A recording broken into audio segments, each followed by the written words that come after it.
नमस्कार दोस्तों, कैसे हैं आप? उम्मीद है अच्छे ही होंगे। दोस्तों, हमारी आज की वीडियो एनालिटिकल पैराग्राफ के ऊपर बेस्ड है। दोस्तों, एनालिटिकल पैराग्राफ के बारे में अभी तक आपने काफ़ी कुछ क्वेश्चंस करे होंगे, काफ़ी पढ़ा होगा, कॉन्सेप्ट्स आपको पता है, किस तरीके से फॉर्मेट हमें लिखना होता है, ये भी हमें पता है। और बेसिकली इसके ऊपर मैंने एक वीडियो भी बनाई हुई है, वो मैं आपको डिस्क्रिप्शन में दे देता हूँ। ये वीडियो बनाने का दोस्तों मेरा पर्पस एक ही है कि इस बार के जो बोर्ड सैंपल पेपर के अंदर जो क्वेश्चन आया था, वो एक थोड़ा डिफरेंट टाइप के पैटर्न का था। यानी वो स्वॉट एनालिसिस के ऊपर जो क्वेश्चन आया था, उसके ऊपर आया था। और लास्ट ईयर का जो सैंपल पेपर है दोस्तों, उसमें भी अलग टाइप का क्वेश्चंस था, जो कि आपका सिचुएशनल बेस्ड एनालिटिकल पैराग्राफ था। तो इस तरीके के जो नए-नए हर साल जो नए-नए टाइप के पैटर्न्स आ रहे हैं, वो भी हमें जो है वो साथ-साथ प्रैक्टिस करनी चाहिए। तो दोस्तों, आज की वीडियो हम इसी सैंपल पेपर के क्वेश्चन को लेकर करेंगे। तो हम इस साल के सैंपल पेपर की बात करें, तो इस साल के सैंपल पेपर में जैसे कि हमने देखा कि स्वॉट एनालिसिस के बेसिस पे जो है वो आपका एनालिटिकल पैराग्राफ हमें बनाना था। स्वॉट बेसिकली दोस्तों एक एक्रोनिम है SWOT का, which is S for strength, weakness, W for weakness, O for opportunities and T for threats. तो यहाँ पे जैसे हमें क्वेश्चन दिया गया था कि गुरमीत कौर जो कि एक एस्पायरिंग कैंडिडेट है, और वो एक पब्लिक फंडेड इंजीनियरिंग कॉलेज में, जो कि उसके सब अर्बन एरियाज़ होते हैं दोस्तों, जैसे जो रूरल और बिल्कुल अर्बन एरियाज़ के बीच के एरियाज़ होते हैं, वहाँ पे वो किसी इंजीनियरिंग कॉलेज में एडमिशन लेना चाहती है। और वो खुद जो है वो एक विलेज से बिलॉन्ग करती है। उसके पास ज़्यादा टेक्नोलॉजिकल स्किल्स नहीं है, ना ज़्यादा उसके पास एक्सपोजर है, और उसके पास वो रिक्वायर्ड कट ऑफ परसेंटेज है जो उस कॉलेज में उसको एडमिशन के लिए चाहिए। और वो एक साथ-साथ एक पार्शियल स्कॉलरशिप के लिए भी देख रही है।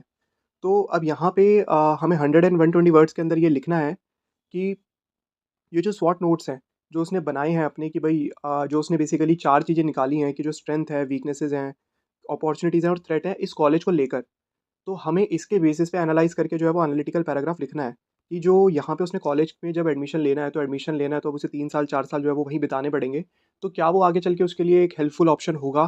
क्या ये करेक्ट ऑप्शन होगा? क्या उसे यहाँ पे एडमिशन लेना चाहिए या नहीं लेना चाहिए? इसको लेकर जो है वो 4 हमें स्ट्रेंथ, वीकनेसेस, अपॉर्च्युनिटीज़ और थ्रेट जो है वो उसने अपने लिए तैयार करे हैं। जिसमें सबसे पहले स्ट्रेंथ मतलब हो गया दोस्तों जो कॉलेज की जो पॉजिटिव चीज़ें हैं, वीकनेसेस जो उसकी नेगेटिव चीज़ें हैं, अपॉर्च्युनिटीज़ आगे चल के उसको क्या चीज़ें कॉलेज जो है वो प्रोवाइड कर सकता है, और थ्रेट्स क्या-क्या हैं जो एरिया वाइज़ और कॉलेज को देखते हुए जो नेगेटिव पब्लिसिटी होती है या कॉलेज को लेकर जो है वो क्या-क्या चीज़ें जिसको देखकर उसे लगता है कि हाँ भाई एडमिशन लेना चाहिए या नहीं लेना चाहिए। तो अब हमें खुद इसको एनालाइज़ करना है और उसके हिसाब से पॉजिटिव या फिर नेगेटिव फीडबैक में इसको आंसर करना है। तो इसके मल्टीपल आंसर्स हो सकते हैं, मतलब इसके आप फॉर द पर्पस में भी जा सकते हैं, अगेंस्ट द उसमें भी जा सकते हैं, अगेंस्ट द सिचुएशन में भी जा सकते हैं। तो मैं आपको दोनों ही करके दिखाऊँगा। सबसे पहले हम अगर हम इन नोट्स को पढ़ें, तो यहाँ पे 2 तरीके से इसको आंसर किया जा सकता है। पहला कि गुरमीत जो है वो कंसिडर करेगी इसमें एडमिशन लेने के लिए, जो कॉलेज के जो स्ट्रेंथ हैं, और हम इस तरीके से इसमें लिखेंगे कि जो स्ट्रेंथ है वो ज़्यादा है एज़ कम्पेयर टू वीकनेसेस। तो पहले हम फॉर के उसमें लिख लेते हैं कि मतलब अगर वो कंसिडर करती है, तो हम कैसे लिखेंगे? तो आप दोनों आंसर कर सकते हो कि वो कंसिडर करेगी भी और नहीं भी करेगी। जो बच्चे नहीं में जाते हैं, नेगेटिव में जाते हैं, उनका भी आंसर गलत नहीं होगा। वो भी अपने वैल्यू पॉइंट जो है वो डाल सकते हैं। तो सबसे पहले मैं फॉर में आपको बताता हूँ। तो सबसे पहले जैसे हम लिख सकते हैं कि जो अब ये जो इन्फॉर्मेशन है, सबसे पहले दोस्तों एनालिटिकल पैराग्राफ शुरू करने से पहले हमें यही पता होना चाहिए कि वो क्या बेसिकली शो कर रहा है। अब यहाँ पे वो चीज़ नहीं आएगी, क्योंकि यहाँ पे हम गुरमीत के बारे में बात कर रहे हैं, तो हमें अपना ओपिनियन बताना पड़ेगा कि गुरमीत कौल इसमें एडमिशन लेगी या नहीं लेगी। तो हम लिखेंगे the information provided indicates the options Gurmeet will consider to make the right decision about enrolling in a public funded engineering school. कि जो इन्फॉर्मेशन प्रोवाइड की जा रही है, वो इंडिकेट करती है कि जो गुरमीत है वो एडमिशन ज़रूर लेगी, राइट डिसीज़न के लिए ही लेगी, मतलब वो एनरोल करेगी। तो दोस्तों जैसे कि अगर हम इसकी स्ट्रेंथ देखें, तो हमें स्ट्रेंथ में बताया गया है कि स्ट्रॉन्ग करिकुलम उसे वहाँ पे मिलने वाला है, क्वालिटी फैकल्टी मिलेगी, यानी टीचर्स अच्छे हैं, कोई भी डाउट वगैरह जो है वो पूछना चाहे वो ईज़िली क्लियर हो जाएगा उसका। साथ-साथ वाइब्रेंट एक्टिविटी क्लब्स, मतलब कि लगातार कुछ ना कुछ प्रैक्टिकल अप्रोच उसको मिलती रहेगी क्लब्स के थ्रू, और उसे काफ़ी कुछ सीखने को मिलेगा। तो ये सारे पॉजिटिव पॉइंट्स हैं जिसकी वजह से वो कंसिडर करके एडमिशन लेगी। अब इसके बाद है कि अगर हम नेगेटिव पॉइंट्स को भी हमें लेना है, लेकिन इस तरीके से लेना है कि हमें उसके ऊपर ज़्यादा इम्पोज़ करना है पॉजिटिव पॉइंट्स को। जैसे हम बोलेंगे कि there are no hostels available, but she has taken advantage of accommodation in the sub hubs और इन द विलेज। यहाँ पे कोई हॉस्टल्स अवेलेबल नहीं है, जैसे हमने देखा है इसके अंदर। तो जहाँ पे वो रहती है ऑलरेडी, उसको ये अकोमोडेशन अपनी ही जगह का एक फ़ायदा देगा कि वो ईज़िली जो है वो जा सकती है। बहुत ज़्यादा दूर नहीं है, तो आस-पास का विलेज एरिया ही है, सबअर्बन एरिया तक ही उसे जाना है, तो वो ईज़िली जो है ट्रैवल कर सकती है। सो इसके बाद हम लिख देंगे कि आगे जो पॉइंट्स हैं कि प्रोफ़ेशनल कंपनीज़ के साथ पार्टनरशिप्स है और गुड अपॉर्च्युनिटीज़ उसको मिलेंगी इंटरनेशनल स्टूडेंट एक्सचेंज प्रोग्राम्स के थ्रू, जिससे वो अपनी प्रोफ़ेशनल और इंटरपर्सनल स्किल्स जो है वो इम्प्रूव कर सकती है। इसके साथ-साथ अगर हार्ड वर्क वो करती है, उसका बिहेवियर अच्छा रहता है और केयरफुली अगर वो डिसीज़न लेती है, तो गुरमीत जो है वो कॉलेज में सक्सीड कर सकती है। भले ही यहाँ का जो कल्चर है थोड़ा-सा रिजिड है और कन्वेंशनल कल्चर कल्चर है।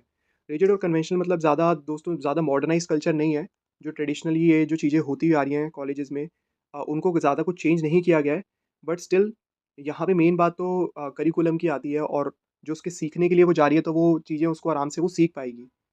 इसके बाद दोस्तों हम ये लिख सकते हैं कि अगर गुरमीत जो है वो हार्ड वर्क करती है, रिस्पॉन्सिबली बिहेव करती है, अपने डिसीज़न्स अच्छे से लेती है, तो उसको यहाँ पे काफ़ी बेनिफिट होगा और इस चांस को यूज़ करके वो स्टूडेंट्स का जो एटीट्यूड है, टेक्निकल सब्जेक्ट्स को लेकर वो चेंज कर सकती है। क्योंकि अभी तक ये एक थ्रेड के अंदर ये पॉइंट आ रहा है, बट जिस तरीके से इसके पॉज़िटिव चीज़ें हैं, अगर उसको ढंग से कंसिडर किया जाए, तो गुरमीत इस मिसकंसेप्शन को भी चेंज कर सकती है।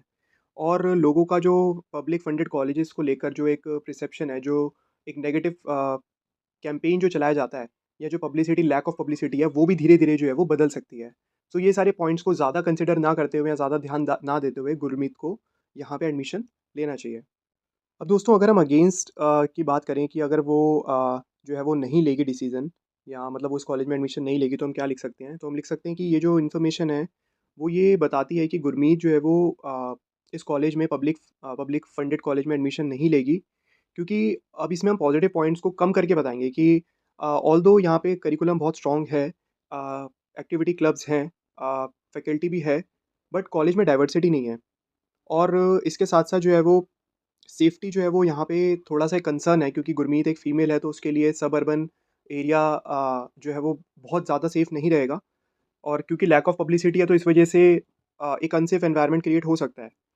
फिर गुरमीत की जो एजुकेशनल जर्नी है उसको काफ़ी सफ़र करना पड़ेगा, क्योंकि जैसे यहाँ पे एक नेगेटिव पॉइंट है कि अंडर यूटिलाइज़िंग आईटी रिसोर्सेज़, क्योंकि वो टेक्निकल फ़ील्ड में जा रही है और उसे कंप्यूटर्स और आईटी रिसोर्सेज़ ही ज़्यादा नहीं मिलेंगे, तो कैसे वो सीख पाएगी? तो इससे उसकी जो अगर उसको एडिशनली रिसर्च करनी होगी अपने किसी भी प्रोजेक्ट को लेकर, उसका खर्चा ज़्यादा होगा और ऑल्दो अगर वो पब्लिक कॉलेज में जा रही है, तो वो कुछ कम खर्चे के लिए ही जा रही होगी, क्योंकि खुद वो एक विलेज एरिया से बिलॉन्ग करती है। और अगर वो इस स्कॉलरशिप या फुल और पार्शियल स्कॉलरशिप के लिए एलिजिबल नहीं हो पाई, तो उसके एक्सपेंसेस और ज़्यादा बढ़ जाएँगे और अगर उसको वहाँ पे ट्रैवल करने में डेली बेसिस पे बहुत प्रॉब्लम हो रही है, तो क्या पता उसे वहाँ पे कुछ रेंट पे घर लेना पड़े, जिससे उसका जो स्टूडेंट एक्सचेंज का जो प्रोग्राम का जो खर्चा है, वो और भी ज़्यादा बढ़ जाएगा।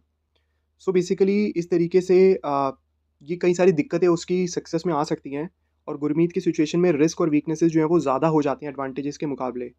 तो यहाँ पे यही एडवाइस किया जाता है कि गुरमीत जो है वो एप्लीकेशन के लिए अपनी एप्लीकेशन जो है वो नहीं सबमिट करेगी इस कॉलेज के एडमिशन के लिए।